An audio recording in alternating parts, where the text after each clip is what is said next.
Have you ever noticed that two people can say almost the exact same thing, yet one instantly earns respect while the other is ignored? Imagine walking into a meeting where everyone is talking over one another. Ideas are flying across the room, people are trying to prove how smart they are, and voices keep getting louder. Then someone speaks. They don't raise their voice. They don't use complicated words. They don't rush to impress anyone. Yet within seconds, the room becomes quiet. Heads turn. People listen. Not because that person is the loudest, but because they sound like someone worth listening to. That is one of the biggest misunderstandings about leadership. Most people believe CEOs sound powerful because they have authority. In reality, many CEOs gained authority because they learned how to communicate in a way that inspired confidence long before they ever held an important title. The way you speak shapes the way people judge your intelligence, your competence, and your leadership potential. Long before anyone sees your results, they hear your words. Long before they trust your decisions, they decide whether your voice deserves their attention. Think about the last time you explained an idea and felt people losing interest halfway through. Maybe someone interrupted you before you finished. Maybe they misunderstood your point entirely. Or perhaps you left the conversation wishing you had expressed yourself better. Almost everyone has experienced this. The problem usually isn't intelligence. It isn't education. More often than not, it's communication. Human beings don't simply evaluate information. They evaluate the person delivering it. Within moments, our brains begin asking silent questions. Does this person know what they're talking about? Can I trust them? Are they calm under pressure? Do they sound certain or uncertain? These judgments happen automatically, often before we consciously realize it. That's why speaking like a CEO has very little to do with sounding corporate, and everything to do with projecting clarity, confidence, and calm authority. One fascinating principle from psychology explains this perfectly. People naturally associate certainty with competence. That doesn't mean pretending to know everything. It means expressing what you do know without apologizing for it. Listen carefully to everyday conversations, and you'll notice how often people weaken their own message. They begin sentences with phrases like, "I might be wrong," "This is probably a stupid idea," or "I'm just thinking out loud." While humility is valuable, constantly lowering your own credibility trains others to doubt you before you've even made your point. Imagine a pilot stepping onto an airplane and saying, "I think I know how to fly this thing." Even if the pilot were highly skilled, passengers would immediately lose confidence. The same principle applies whenever you communicate. Confidence isn't about arrogance. It's about removing unnecessary doubt from your language. This doesn't mean becoming aggressive. In fact, the strongest communicators rarely sound aggressive at all. Consider the difference between a manager who says, "You all need to finish this immediately because I said so," and another who calmly says, "Our deadline matters because our client is making decisions based on this delivery. Here's how we'll make it happen." Both are giving instructions, but only one creates commitment instead of resistance. Leadership communication focuses less on controlling people and more on helping people understand the purpose behind action. When people understand why something matters, they become far more willing to contribute. Another surprising characteristic of CEO-level communication is simplicity. Many people believe sounding intelligent means using complex vocabulary, technical jargon, or long explanations. Ironically, the opposite is usually true. The greatest business leaders often explain complicated ideas using language that almost anyone can understand. Why? Because confusion creates distance while clarity creates trust. Imagine explaining directions to someone who is lost. Would you impress them with complicated terminology, or would you simply help them find the right road? Communication exists to transfer understanding, not to display intelligence. If people leave your conversation impressed by your vocabulary but confused about your message, you've failed your objective. There's an interesting reason simplicity feels powerful. Our brains constantly search for cognitive ease. Information that's easier to understand feels more believable, more trustworthy, and easier to remember. That's why memorable leaders often use comparisons instead of technical explanations. Instead of saying a project needs optimization, they might say, "We're carrying too much weight in our backpack." Instantly, everyone understands. Great communicators translate complexity into pictures the mind can easily hold. Every analogy becomes a shortcut for understanding. Notice how experienced leaders rarely rush when they speak. Many people mistakenly believe speaking quickly makes them sound smarter. In reality, rushing often communicates anxiety. When someone talks at high speed, listeners unconsciously assume the speaker is nervous or afraid of being interrupted. CEOs, judges, experienced professors, and military leaders often speak more slowly than average. Their pace signals that they expect people to listen. Silence doesn't scare them. They understand something most people overlook. Pauses create authority.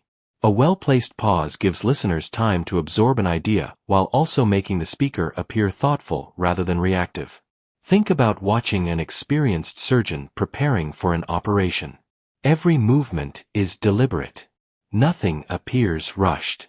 Imagine if the surgeon sprinted around the operating room, dropping instruments and speaking at double speed.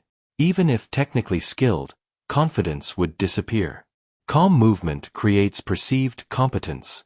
Speech works exactly the same way. Every unnecessary rush weakens perceived confidence. Of course, slowing down isn't only about image. It improves thinking. When people rush to answer every question immediately, they often say the first thing that enters their mind rather than the best thing. Strong leaders are comfortable saying, "That's an important question. Let me think for a moment." Notice what this communicates. Instead of fearing silence, they use silence as a tool for better judgment. Ironically, those few seconds often increase rather than decrease respect because people recognize thoughtful decision-making. Another hallmark of CEO communication is focusing on outcomes instead of problems. Many conversations become trapped in endless descriptions of what went wrong. Imagine two project leaders after a failed presentation. One spends 20 minutes blaming technology, difficult clients, and unrealistic expectations. The other says, "Here's what we learned. Here's what we'll change before next time." Which one would you rather follow?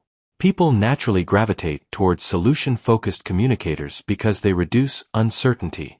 Every organization faces problems. Leaders distinguish themselves by where they direct attention after the problem appears. Psychologists sometimes describe attention as mental currency. Wherever attention goes, emotional energy follows. Spend an hour talking only about obstacles and people leave feeling defeated. Spend the same hour discussing possibilities and practical next steps, and people leave feeling capable. CEOs understand they don't simply manage businesses. They manage emotional climates. Their words influence whether people feel fearful or hopeful, overwhelmed or focused. Have you noticed how some people answer simple questions with incredibly long stories? You ask what time the meeting starts, and 5 minutes later you're still hearing background details that don't matter.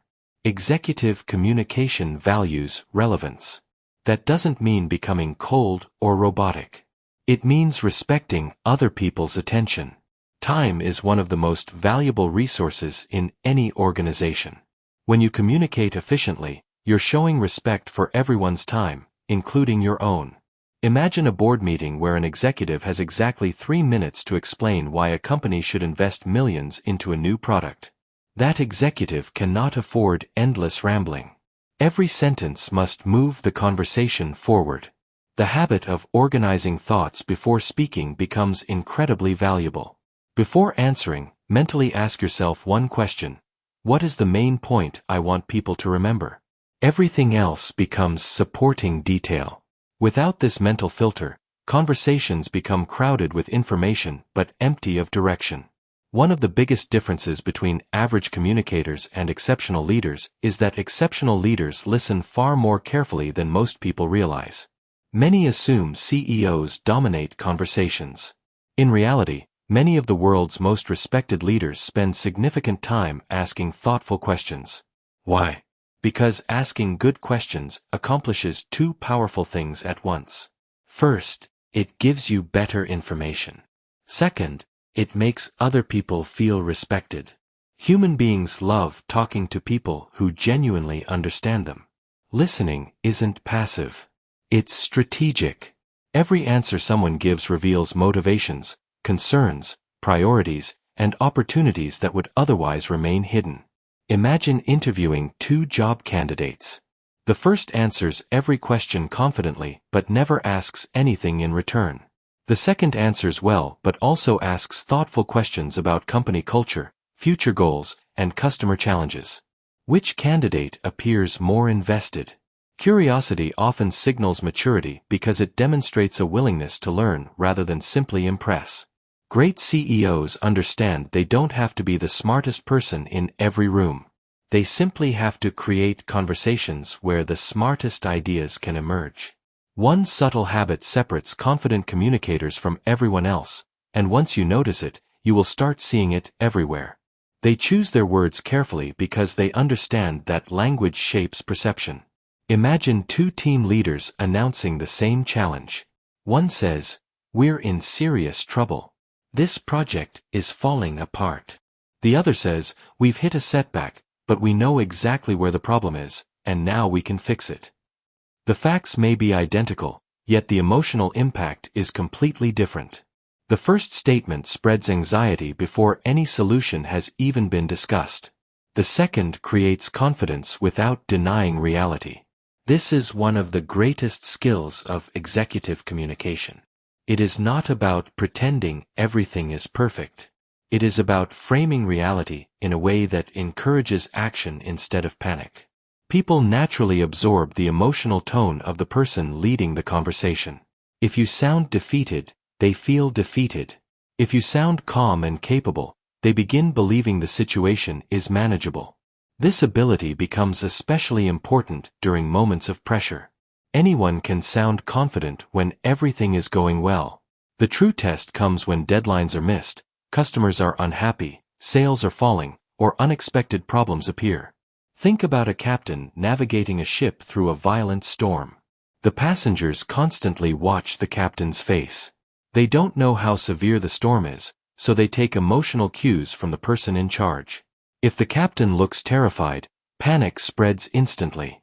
If the captain remains composed while giving clear instructions, fear gives way to trust. Leadership communication works exactly the same way.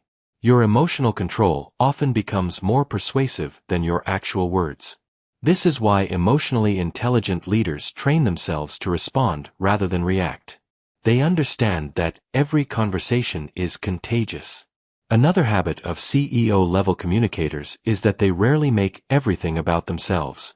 Many people unknowingly fill conversations with I, me, and my. I worked hard. I solved the problem. I told everyone what to do. Strong leaders certainly recognize their own contributions, but they also understand the psychological power of shared ownership. They naturally say, "We achieved this, our team learned something valuable," or "Together we've made progress." This isn't false humility. It's a recognition that people become more committed when they feel included in success. Have you ever worked with someone who took credit every time something went right but disappeared whenever something went wrong? Those people rarely inspire long-term loyalty. Compare that with a leader who accepts responsibility during failure but shares recognition during success. Which one earns deeper trust? Respect grows where ego shrinks. This doesn't mean you should never speak about your own accomplishments. There are moments, such as job interviews or performance reviews, when highlighting your achievements is necessary. The difference lies in how you present them. Instead of sounding like you're seeking admiration, speak as though you're sharing lessons. Rather than saying, "I'm the reason the project succeeded," you might say, "One thing that helped our team succeed was simplifying the process and communicating priorities more clearly." Notice the difference. The focus shifts from personal praise to valuable insight. People admire competence, but they admire generosity even more. Another overlooked skill is the ability to stay objective during disagreement. Most conversations become emotional because people confuse disagreement with personal rejection. Imagine presenting an idea in a meeting, only to have someone immediately criticize it. Many people instinctively become defensive. Their voice changes, their body tenses, and suddenly the conversation becomes about protecting their ego instead of solving the problem. Effective CEOs rarely fall into this trap. They separate themselves from their ideas. If someone challenges the proposal, they don't hear, "You're incompetent." They hear, "Let's improve the solution." That psychological distinction changes everything. Think about how scientists approach experiments. If an experiment fails, they don't usually take it personally. They simply gather new information and adjust their hypothesis. Great leaders apply the same mindset to conversations. Every objection becomes useful data. Every criticism becomes feedback. Every difficult question becomes an opportunity to strengthen the final decision.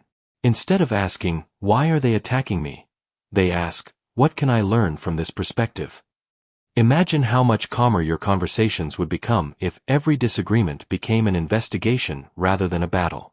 You may also notice that influential people rarely interrupt others unnecessarily. Ironically, those who interrupt the most are often the ones most afraid of losing influence. They worry that if they don't speak immediately, their idea will disappear or someone else will receive the attention.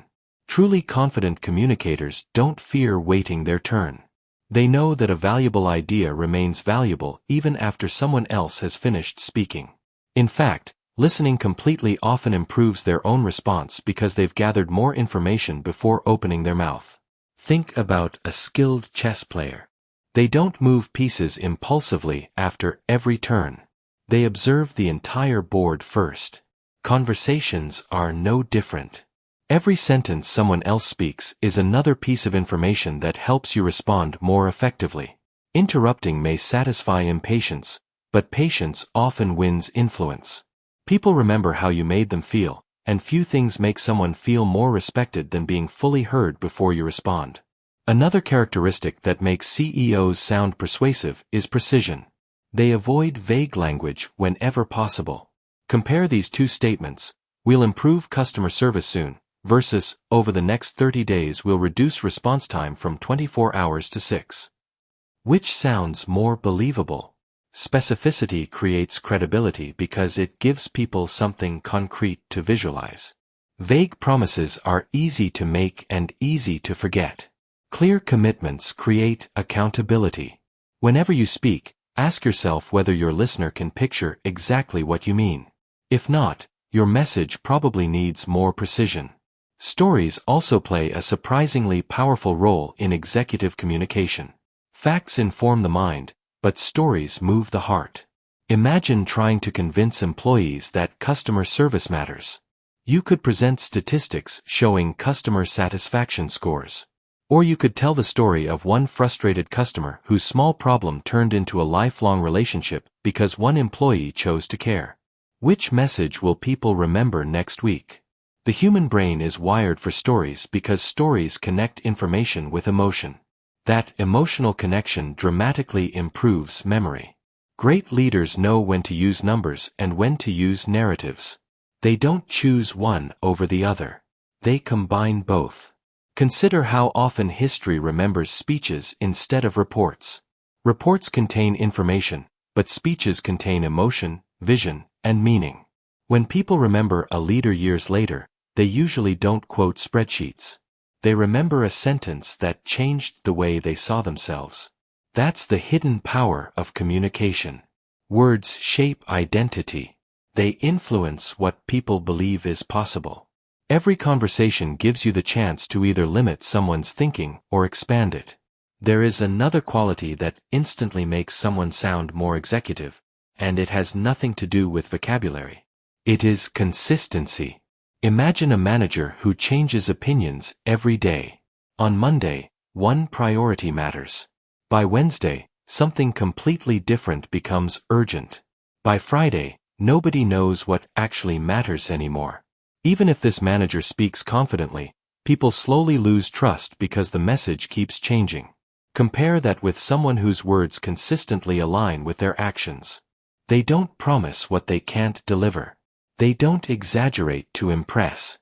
Over time, people stop questioning their credibility because consistency has already answered those questions.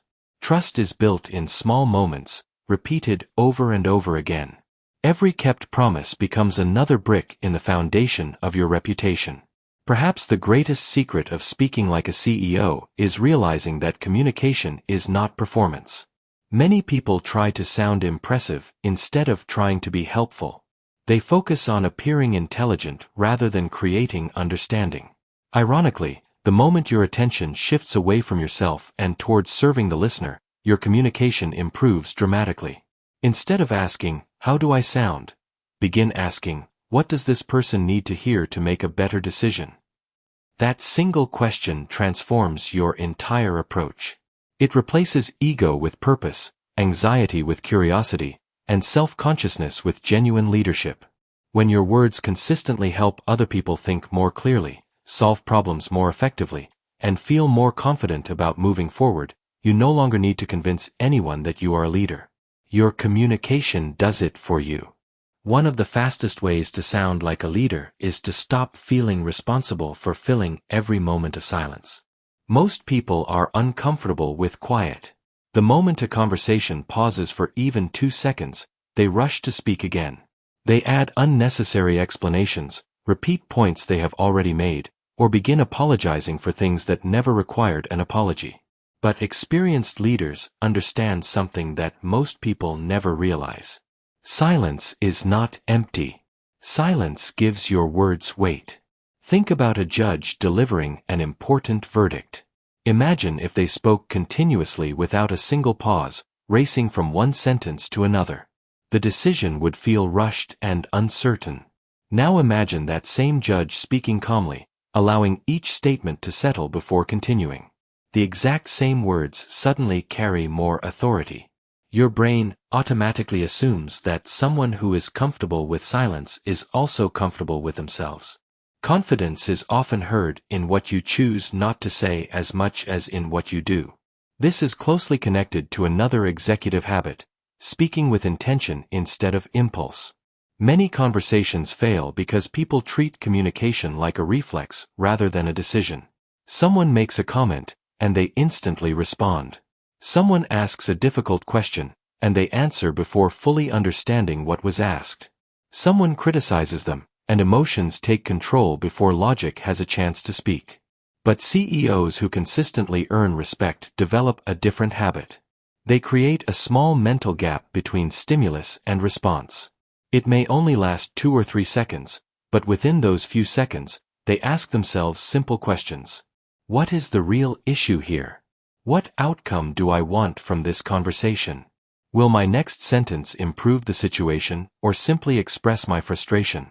Those few moments of reflection often separate a respected leader from someone who simply reacts. Imagine an employee walking into your office, clearly upset because another colleague has taken credit for their work. If your first response is, "Calm down," you may unintentionally make the situation worse because the employee feels dismissed.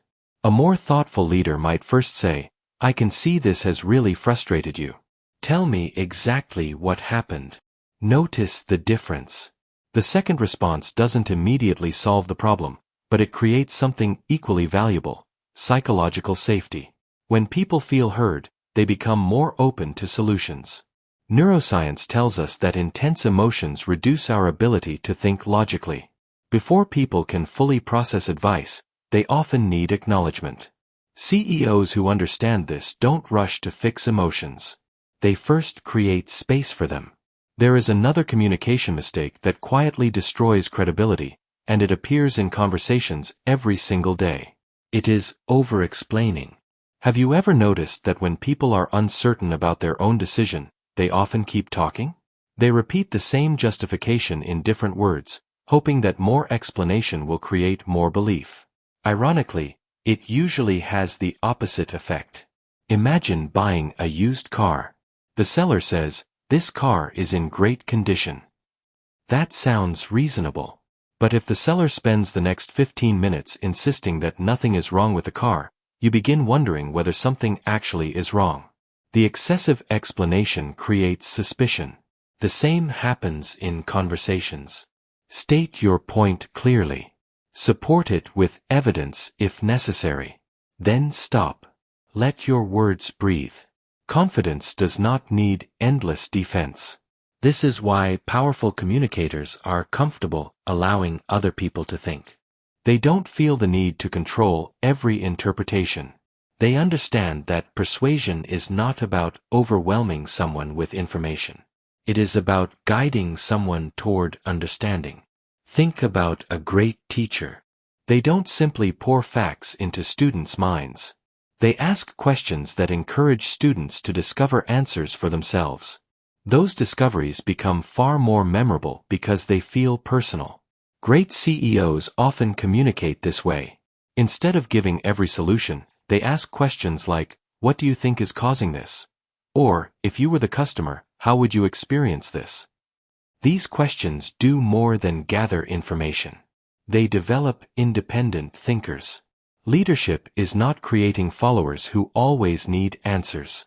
It is creating people who learn to ask better questions. Have you ever noticed that some people leave every conversation feeling energized, while others leave people emotionally exhausted? The difference often has nothing to do with intelligence. It has everything to do with emotional energy. Every conversation either adds energy or drains it. Some people constantly complain, criticize, and predict failure. Even when they are technically correct, spending time with them feels heavy. Others acknowledge reality while naturally directing attention toward opportunity, learning, and progress. They don't ignore problems, but they refuse to live inside them. Which type of person would you rather work with every day? CEOs quickly learn that people don't only follow competence. They follow emotional stability. In uncertain times, emotional steadiness becomes one of the most valuable leadership qualities of all. This emotional steadiness also changes the way leaders handle mistakes. Many people fear admitting they are wrong because they believe it will make them appear weak. Surprisingly, research on trust suggests almost the opposite. People tend to respect leaders who admit mistakes honestly and then explain how they will improve. Imagine a manager saying, "I made the wrong call. Here's what I missed, here's what I've learned, and here's what we'll do differently next time." Does that sound weak? Not at all. It sounds responsible. Compare that with someone who refuses to acknowledge obvious errors, blames everyone else, and invents excuses. Their authority slowly disappears because people stop believing their words. Credibility is not built by being perfect. It is built by being truthful. Another powerful communication habit is learning to separate confidence from certainty. This may sound confusing at first because many people assume they are the same thing. They are not. Certainty means believing you already have all the answers. Confidence means believing you can handle whatever answers you discover. CEOs rarely succeed because they predict the future perfectly. They succeed because they remain adaptable when reality changes. That's why you often hear experienced leaders say things like, "Based on what we know today, this is our best decision." That sentence communicates confidence while leaving room for new information. It avoids the trap of pretending to be infallible. The strongest leaders are flexible thinkers, not stubborn ones. There is also tremendous power in learning how to end conversations well. Most people focus on starting strong, but very few think about how they finish. Imagine leaving a meeting by saying, "So, I guess that's it." Compare that with ending by saying, "To summarize, we've agreed on 3 priorities, everyone knows their next step, and we'll reconnect next week to review progress." The second ending creates clarity. It reduces confusion and increases accountability. People leave knowing exactly what happens next. Great communicators understand that endings shape memory. Psychologists call this the recency effect. We naturally remember the final moments of an experience more clearly than many of the moments in the middle. If you finish conversations with clarity and confidence, people are more likely to remember the entire interaction positively. Perhaps the most inspiring aspect of speaking like a CEO is realizing that none of these habits are talents you are born with. They are learned behaviors. Every confident speaker you admire once struggled to organize their thoughts. Every respected leader once entered meetings feeling nervous. Every executive who now speaks calmly under pressure once experienced moments of uncertainty. The difference is that they practiced deliberately. They observed skilled communicators, reflected on their own conversations, accepted feedback without becoming defensive, and slowly built better habits one interaction at a time. Communication is much like physical fitness. Nobody becomes strong after a single workout, but every workout contributes to future strength. Likewise, every conversation becomes an opportunity to refine your voice. From this moment forward, begin paying attention not only to what people say but to how they say it.